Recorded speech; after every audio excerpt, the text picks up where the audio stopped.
Section 1:30కి ముగిసిపోవాలి. ఈ section ముగియాల్సిన సమయానికి నా కీనోట్ ప్రసంగం అనేది మొదలవుతుంది. ఈ కీనోట్ మీకు మన బుక్ స్టాల్స్ లో ఇక్కడే ఉంది. అరుణార బుక్ స్టాల్ లో మీకు కీనోట్ అనేది ఉంటుంది. సమయం కూడా లేదు, ఎంత సమయం ఇస్తారు దాన్ని బట్టి 20 నిమిషాలు. ఈ 20 నిమిషాలలో ఇందులో ఉన్న అన్ని విషయాలు చెప్పడం అనేది సాధ్యపడదు. మీరు ఎంత సంక్షిప్తంగానే నేను ఒక విషయాలు మీకు చెప్పే ప్రయత్నం చేస్తారు. ఎందుకంటే ఈ క్యాన్వాస్ అనేది అధ్యక్షుడు చెప్పినట్టు చాలా విస్తారమైంది. మొత్తంగా ఈ 2 రోజుల సెక్షన్ల మీద ఒక విహంగ వీక్షణ లాంటిది దాన్ని సాగకూడదు. సంక్షోభం గురించి, సాహిత్యం గురించి సాయిబాబా సందర్భంలో మాట్లాడుకోవడం అంటే మన ఎరుకలో ఇది ఫ్యాసిస్ట్ సందర్భం అనేది కూడా మన దృష్టిలో ఉండాలి. సాహిత్యంలో విరసం అనేది 55 ఏళ్లుగా పనిచేస్తూ వస్తున్నది. మొత్తంగా సమాజ అధ్యయనానికి సంబంధించి తన అవగాహనని దృష్టిని పెంచుకుంటూ ఈ నేల ప్రయాణం చేసింది. ఈ క్రమంలో విరసానికి ఇక్కడ రాయలసీమ ప్రత్యేక సమస్యల మీద కూడా అవగాహన ఉంది. ఇక్కడ ఉన్న రాయలసీమ సమస్య అనేది పాలక వర్గాల ద్రోహం వల్ల తలెత్తింది. ఈ ద్రోహాన్ని ఎండగట్టడానికి, ముఖ్యంగా నేల విషయంలో జరుగుతున్న అన్యాయాన్ని ఎత్తిపట్టడానికి దశాబ్దాలుగా ఇక్కడ జరుగుతున్న అన్ని ప్రయత్నాలలో, అన్ని పోరాటాలలో విరసం అనేది భాగస్వామ్యంగానే ఉంది. ఎప్పుడు రాయలసీమ గురించి గుర్తు చేసుకున్నా కూడా తమిళ సాహిత్యంలో కన్నమదాస్ అని ఒక రచయిత ఉంటాడు. ఆయన తమిళంలో గొప్ప విషాద గీతాలు రాసిన రచయితగా ప్రసిద్ధుడారు. గాఢమైన విషాదం ఉంటుంది ఆయన గుర్తులో, ఆయన రచనలో. రాయలసీమ గురించి ఎప్పుడు గుర్తు చేసుకున్నా కూడా కన్నమదాసే గుర్తొస్తాడు, ఆయన గుర్తే గుర్తొస్తుంది. అంత గాఢమైన విషాదం రాయలసీమ చరిత్రలో. ఈ ప్రాంతానికి ఏనాడు న్యాయం జరగలేదు.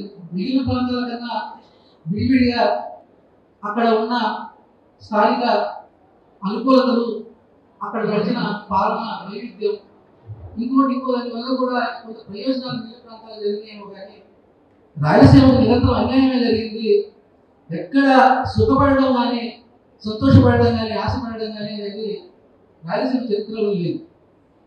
కాబట్టి సాహిత్యం గురించి మాట్లాడే, సాహిత్యం గురించి ఆలోచించే విషయం అనేది రాయలసీమ తన ప్రయాణిలో పెట్టుకొని నాలుగు ప్రయాణం చేసింది.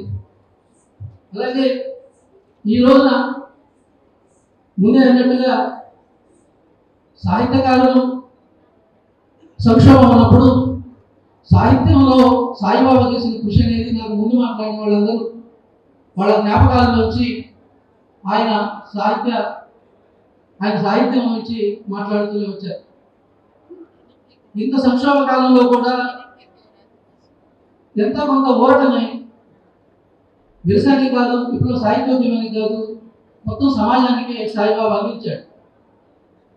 ముఖ్యంగా ఈ దశ ఏమిటి? ఫ్యాసిస్ట్ కాలంలో ఈ దశలో ఎక్కువగా కలపాలి, ఎక్కువగా కలుపుకోవాలి, ఎక్కువగా సమిష్టి కార్యాచరణ ఉండాలి, ఎక్కువగా వీలైనంత గొంతులు కలవాలి, ఒక రెయిన్బో సమాజాన్ని కలగనాలి, ఒక రెయిన్బో సమాజం కలగాలి. ఈ ఫ్యాసిజాన్ని ఎదుర్కోవడం అనేది ఒక శక్తి, రెండు శక్తులు, ఒక సంస్థ, రెండు సంస్థలు చేసే పని కాదు. నిర్దిష్టంగా ఈ సంక్షోభం అన్నప్పుడు చాలా చాలా కృషి జరగాలి.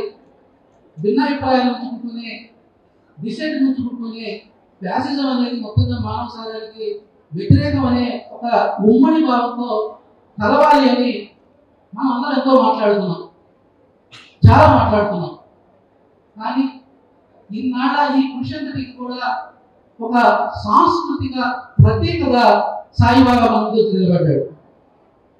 సాయిబాబా ఎవరైనా కానీ సాయిబాబా దగ్గర మొదలవుతారు కానీ సాయిబాబా దగ్గర నుంచి చాలా విస్తరిస్తారు.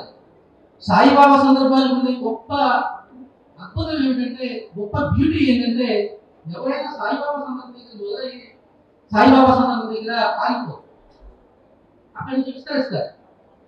తెలుగు సాహిత్యంలో చాలా మంది అభిమానులు ఉంటారు, గరుడు రెట్టిపోయిన అభిమానులు ఉంటారు. ఒక రచయితని చదివేవాళ్ళు ఇంకో రచయితని చదవరు, ఆ రచయిత మీద గీత కూడా వాళ్ళేవారు, ఆ రచయిత కోసం జీవితం అన్నట్టు ఉంటారు. సాయిబాబా కూడా రచయిత కవే కానీ ఆయన విస్తరిస్తాడు, మన అంతరంగాల్లో విస్తరిస్తాడు, సామాజిక జీవనంలో విస్తరిస్తాడు. ఆ సాయిబాబాను చదువుతుంటే మనం ఇప్పుడున్న సంక్షోభాన్ని అర్థం చేసుకోవడమే కాదు, ఈ సంక్షోభాన్ని అధిగమించడానికి కూడా ఎంతగా ప్రపంచంలో విస్తరించాలో కూడా ఆయన మనకు చెప్తాడు. అందువల్లే ఈ రోజున సాయిబాబాని రాజకీయాలకి, ఆయన విశ్వసించిన మావోయిస్ట్ రాజకీయాలకు కూడా అవతల ఉన్న ఒక ప్రపంచం చాలా కాలంగా తమ స్వేచ్ఛ కోసం, తమ ఇంటి కోసం, తమ జలాల కోసం, తమ నిధుల కోసం, తమ ఆకాశాల కోసం, తమకు ప్రత్యేక దేశం కోసం పోరాడుతున్న వాళ్ళందరూ కూడా ఈ రోజు సాయిబాబా సందర్భాన్ని వెతుక్కుంటున్నారంటే అర్థం ఏంటంటే, ఆయనలో ఆ వైవిధ్యం ఉంది. ఆయన రచనలో, ఆయన కార్యాచరణలో చూస్తే ఒక 40 ఏళ్ళుగా సాయిబాబా జీవితం అంతా కూడా ఐక్య సంఘటన లేపడం మీదే నడిచింది. ఈ దేశంలో ఆర్థిక సంస్కరణ మొదలై 40 ఏళ్ళు అనుకుంటున్నాము, మార్కెట్ ఎకానమీ వచ్చి 40 ఏళ్ళు అనుకుంటున్నాము, మార్కెట్ మనిషిని ప్రధానమైన ప్రత్యర్థిగా చేసుకుందని మాట్లాడుతున్నాము, సాహిత్యంలో మనిషి మాయమైపోతున్నాడు అని గోరటి వెంకట లాంటి వాళ్ళు మాట్లాడటం కూడా 20 ఏళ్ళ నాటి మనం అనుకో. కాబట్టి ఈ 40 ఏళ్ళ ఆర్థిక సంస్కరణల గమనం ఏదైతే ఉందో, ఈ గమనం మొత్తాన్ని వడపోస్తే ఒక సాయిబాబా కార్యాచరణ అవుతుంది. ఈ మొత్తం కార్యాచరణను ఒక వడపోస్తే మనకి సాయిబాబా ఫ్యాసిజానికి వ్యతిరేకంగా ఎటువంటి పోరాట రూపాలని, ఎటువంటి ఆచరణని వదిలిపెట్టిపోయాడనేది మనకి అర్థమవుతుంది. కాబట్టి ఈ మొత్తంగా ఇప్పుడు ఈ సంక్షోభాన్ని మనం మాట్లాడుకుంటున్నది ఏదైతే ఉందో, ఈ సంక్షోభాన్ని మనకి అర్థం చేయించడంలో, ఈ సంక్షోభంలో సాయిబాబాని ప్రతిభను మాట్లాడుకోవడంలో అర్థం ఏంటంటే, ఫ్యాసిజాన్ని మాట్లాడుకోవడం, ఫ్యాసిజం గురించి మాట్లాడుకొని ఫ్యాసిజం గురించి ఒకచ్చి ఫ్యాసిజానికి చివాట్లు పెట్టి శాపనార్థాలు పెట్టుకోవడం కాకుండా దానికి ఒక ప్రత్యామ్నాయం కూడా ఉంది, దానికి ఒక రాజకీయ ఆర్థిక ప్రత్యామ్నాయం కూడా ఉంది అని చెప్పుకొని మనం వెళ్ళాల్సి వస్తుంది. చాలా బలహీనమైన ఈ విషయాల్లో తెలుగు సమాజంలో, ముఖ్యంగా తెలుగు సాహిత్యంలో చూస్తే ఈ ప్రత్యామ్నాయాన్ని, ఈ ప్రత్యేకతని, ఈ అద్భుతమైన ఈ ప్రత్యేకతని అందుకునే పరిస్థితి అనే కారణాల వల్ల తెలుగు సాహిత్యం కోల్పోతుంది. నేను ఇక్కడ ఒక పోరాట సాహిత్యాన్ని లేదా ప్రజా సాహిత్యాన్ని గురించి మాట్లాడాలి, దానికి ఒక వర్గ పోరాట దృష్టి ఉంది, ఆ సాహిత్యంలో ప్రజాపన్నాయం ఉంది. బాధ కూడా కలిగించే విషయం ఏంటంటే, ఈ రోజున సామాజిక మాధ్యమాల్లో కానీ లేదు తమకు అందుబాటులో ఉన్న పత్రికల్లో కానీ చేస్తున్న రచనలు చేస్తున్న ఈ రచయితలు ఎవరైతే ఉన్నారో వీళ్ళు చూస్తే చాలా సానుభూతి కలుగుతుంది. నిజానికి సాయిబాబా తన సానుభూతి సంఘీభావం కావాలన్నాడు, ఒక అద్భుతమైన గొప్ప ఈ కాలపు సందేశాన్ని మనకి ఇచ్చాడు. కానీ ఈ రచయితలను చూస్తే చాలా జాలి కలుగుతుంది. ఇక ఇంత ప్రత్యేకతలో ఉన్న కాలం, ఈ కాలంలో మనం జీవించడమే ఒక అద్భుతం అనుకుంటే, కవులుగా రచయితలుగా మనకు సమకూరిన కొంత ప్రజ్ఞ, ప్రతిభ, వీటన్నిటిని కూడా వినియోగించడానికి ఇంతకు మించిన సందర్భం మరొకటి ఉండదు అనే విషయం ఈ రచయితలు, సాహిత్యకారులు ఎందుకు అర్థం చేసుకోలేకపోతున్నారు. ఈ స్థితి అనేది నిజానికి కొద్దిమంది రచయితల పేరులో లేదా కొన్ని సాహిత్య సంస్థల పేరులో చెప్పి వీళ్ళు ఎలా ఉన్నారు, ఈ ధోరణి ఎలా ఉంది అని చెప్పి మనం ఈ చర్చను ముగించలేదు. మొత్తంగానే కాలంలోనే మనిషిని టార్గెట్ చేస్తూ ఈ రోజున మార్కెట్ ఎకానమీ అనేది ముందుకు వచ్చినప్పుడు, మనిషిని ఒక సరుకుగా మార్చినప్పుడు, మనిషిని సాహిత్యంలో ఒక అధమైన స్థానానికి, సాహిత్య కేంద్రానికి, సహజంగానే కేంద్రంగా ఉండాల్సిన మనిషి ఈ రోజున మార్కెట్ ఎకానమీ ప్రభావంలోంచి, స్వేచ్ఛ మార్కెట్ ప్రభావంలోంచి, ఆ భావజాలంలోంచి, పోస్ట్ మోడర్నిస్ట్ ధోరణిలోంచి ముందుకు వస్తున్న సాహిత్యం అనేది మనిషిని వదిలేసి మాట్లాడడం మొదలుపెట్టింది. మనిషిని వదిలేసి మాట్లాడడం మొదలుపెట్టి అది రాజకీయాలని నిరాకరించడం మొదలుపెట్టింది.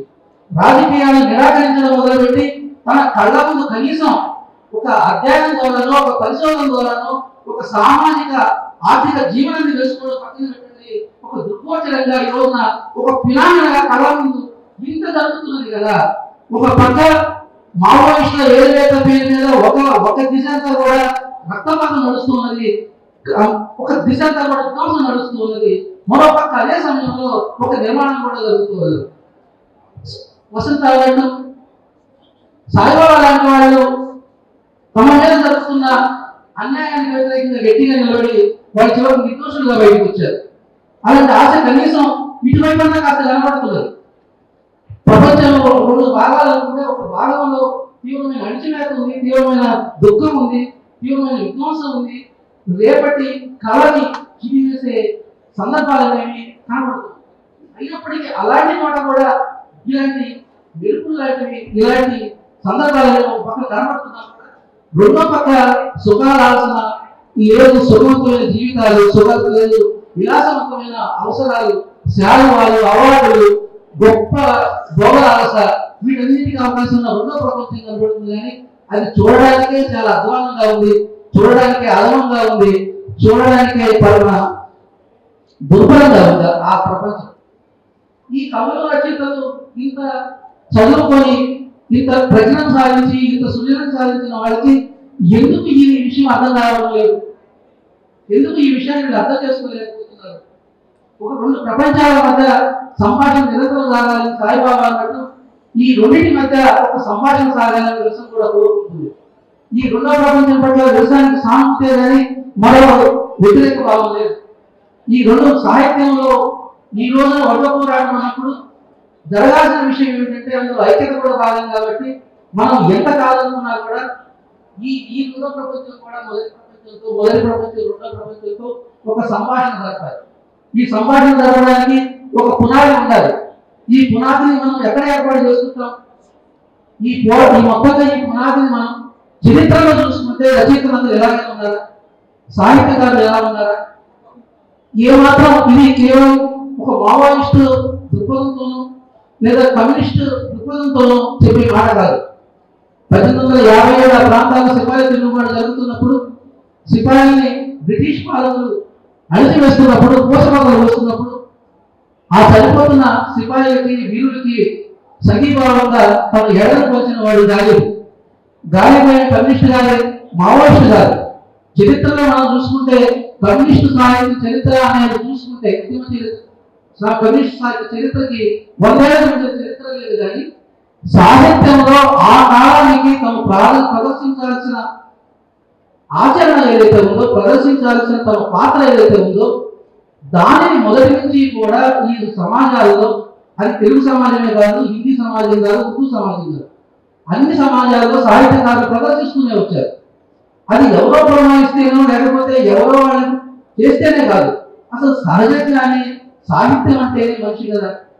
ఆ మనిషి కష్టాల్లో ఉన్నాడు అనుకున్నప్పుడు ఆ మనిషిని చుట్టుకొని చాలా వలయాలుగా ఒక విషవలయాలు ఉన్నాయి అనుకున్నప్పుడు, అయినా కూడా అంత విషవలయాల్లో కూడా ఆ మనిషి తన తగిన గుర్తిపాటి చైతన్యంతో లేచి నిలబడే ప్రయత్నం చేస్తున్నప్పుడు అసలు సాహిత్యం చేయాల్సిన పని ఆ మనిషికి అండగా నిలబడ్డమే కదా. దీనికి మార్క్సిస్ట్ సిద్ధాంత అవగాహన కావాలి. కాబట్టి చరిత్రలో మనం చూస్తే మనిషి కోసం ప్రాణించిన వాళ్ళు, మనుషుల కోసం తప్పించిన వాళ్ళు, చివరి మనిషి దాకా కూడా మానవత్వాన్ని స్వేచ్ఛను తీసుకెళ్ళిన రచయితలు ఎవరు? రచయితల్లో చాలా మంది వాళ్ళ కమ్యూనిస్ట్ రచయితలు కాదు, ఆ కాలానికి తమ పాత్రను పోషించిన వాళ్ళు. కాబట్టి చరిత్ర వైపు నుంచి మనం చూసుకుంటే ఈ రోజున ప్రజలు ఎవరైనా ప్రజల పాత్ర ఏంటి? అసలు ప్రజలు కేవలం ఒక పాత్రగానే ఉండిపోతారా? ప్రజల్ని మనం సాహిత్యంలో సృష్టిస్తాం కదా, సృష్టించినప్పుడు ఆ పాత్రలు అనేవి, ఆ ప్రజలు అనేవాళ్ళు, అనేవాళ్ళు సాహిత్యంలో కేవలం పాత్రలుగానే ఉంటారా? లేదు, ఆ సాహిత్యాన్ని కూడా ప్రభావితం చేస్తారు.